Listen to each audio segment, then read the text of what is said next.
L'exposition Desdémone entre désir et désespoir est partie d'un tableau d'Eugène Delacroix qui s'appelle Othello et Desdémone, donc qui nous a renvoyé à la pièce de Shakespeare, Othello, qui a été écrite en 1604 et qu'après nous avons développé sur le thème de l'amour, la passion, mais aussi le crime, la jalousie et la mort.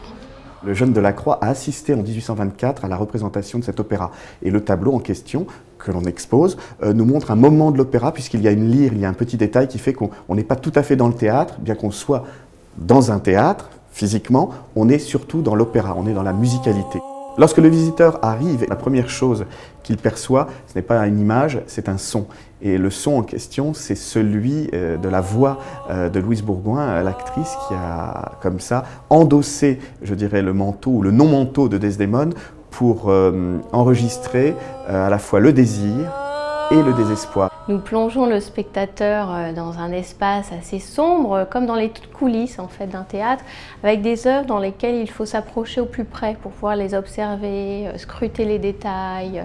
Et c'est volontaire de raconter une histoire vraiment au spectateur. Ce qui m'avait impressionné, c'est cette dualité entre ces deux tonalités, l'orange et le bleu. Et je n'ai d'abord vu que ces masses colorées. Et je me suis dit, tiens, c'est étonnant, ça veut dire quelque chose. Et c'est en m'approchant du tableau, en le voyant pour la première fois de très près, que j'ai découvert les personnages, je n'avais pas lu la légende. Et là, évidemment, c'est dessiné un univers qui a raconté une histoire. Donc c'était intéressant de se pencher sur la force, simplement, de la couleur. Le parti pris était peut-être un peu audacieux, d'ajouter comme ça des néons colorés de part et d'autre du tableau, le bleu en bas et l'orangé en haut. L'orange de la passion et de l'amour, passion même dévorante, le feu ardent. Le bleu, quelque chose de plus calme, quelque chose qui peut avoir une symbolique même d'un point de vue religieux et qui est plutôt celle du désespoir. Nous avons fait le choix de ne pas faire un accrochage chronologique, mais plutôt, pas vraiment thématique, puisque toute l'exposition est plus ou moins dans la même thématique, mais de concordance formelle. Ce tableau qui nous accompagne a nourri aussi à nouveau les choix vers des contemporains de Delacroix. Évidemment, Chassériau, à travers un magnifique tableau, un près du Louvre, mais aussi sa suite d'eau-forte qui nous explique de manière littéraire et littérale toute l'histoire en 15 gravures du drame shakespearien.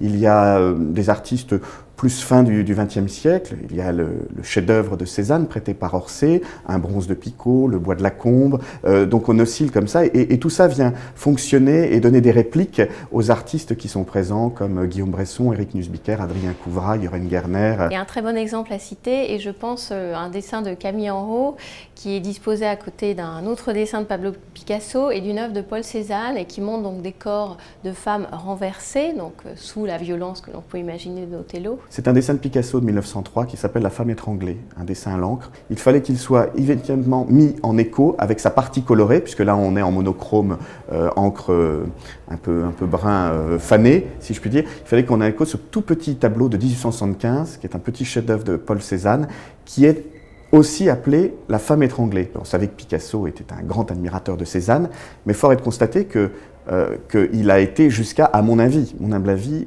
voir et connaître le tableau, puisque non seulement il emprunte la forme, mais aussi le titre.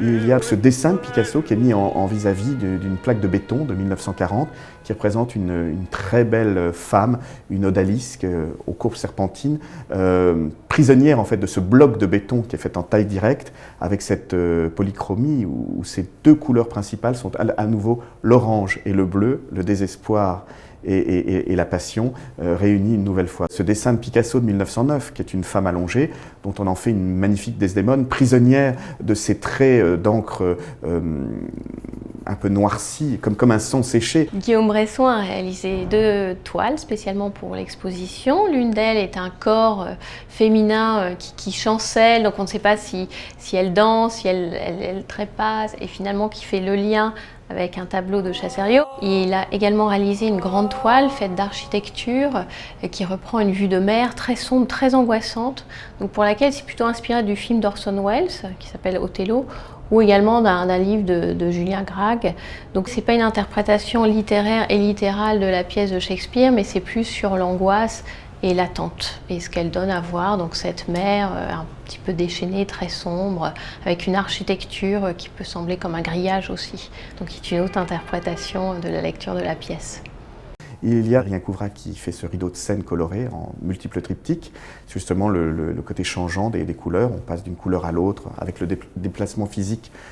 Nous, en tant que visiteurs, en se déplaçant, on va changer, comme les sentiments sont changeants. Il y a Joren Garner qui a fait, à partir de 2 pages de catalogue Ikea, 2 pages consacrées à la vente de matelas. Le matelas s'appelle Sultan. Il a recouvert tout ça de gouache blanche, on ne voit que le mot sultan apparaître, et puis tout ce qui est annihilé, c'est les 2 points noirs qui recouvrent la femme qui est censée vendre le matelas. Je vous laisse imaginer et penser à ce que veut dire en fait ce travail de recouvrement qui en dit long en fait, plus qu'on ne le pense en tout cas. Et puis il y a cette œuvre magistrale qui est dans un espace à part, qui est, lorsqu'on finit l'exposition, on descend de la mezzanine, c'est comme si on descendait vers une crypte pour rendre un dernier hommage à Desdémone, puisqu'on va découvrir entre 4 pans de soie d'organza rouge, c'est la première fois que l'artiste Eric Nusbiker travaille en couleur.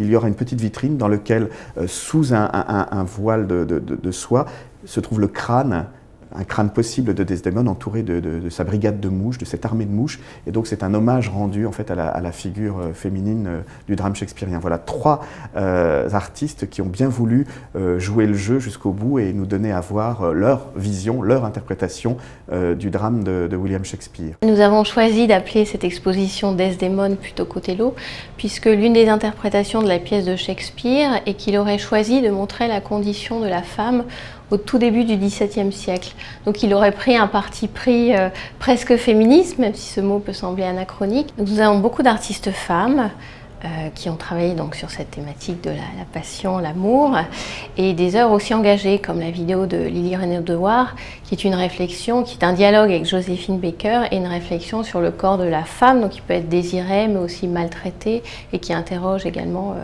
l'idée de la performance.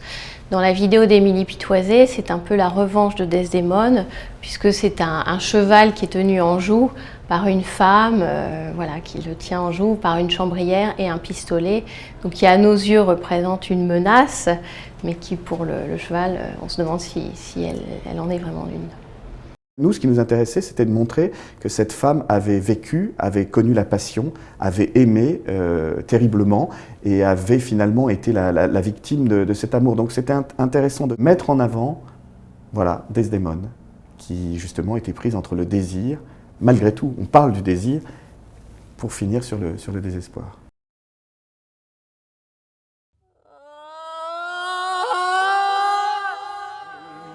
Pensiero è bello,